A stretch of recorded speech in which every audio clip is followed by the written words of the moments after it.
got a 1986 Honda TRX350, and I apologize, this video is not going to be of the quality of other ones because I already did the procedure and found out it was not recording. So I ended up doing an air filter on it. Took the old air filter out. This was the old filter, and it had rodents in it.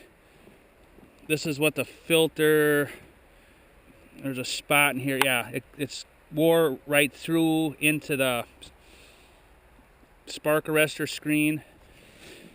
I pulled all this out of it. It's a mouse nest, so all of that came out of it.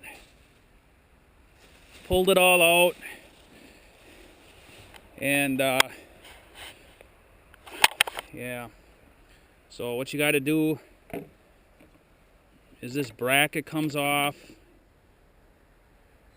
Bolt here, once them are off, here and here. Once them are off, you pull it back. You take this bolt off, same on the other side, 10 millimeter.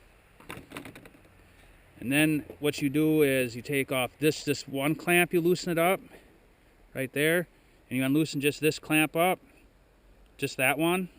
This pulls back. Then you take your old filter off by unloosening this screw. Take this off. I cleaned out the mouse nest. One thing I want to make a point is the new filter that you put in.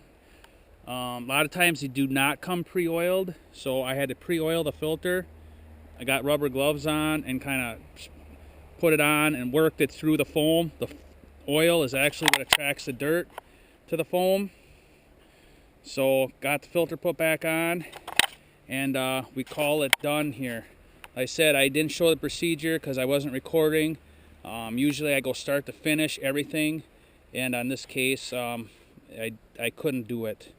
Anyway, it's a Honda TRX350, how to change an air filter. Thank you so much for watching. I make videos like this often. If this helped you out or you enjoyed the content, please hit the like button below and consider subscribing.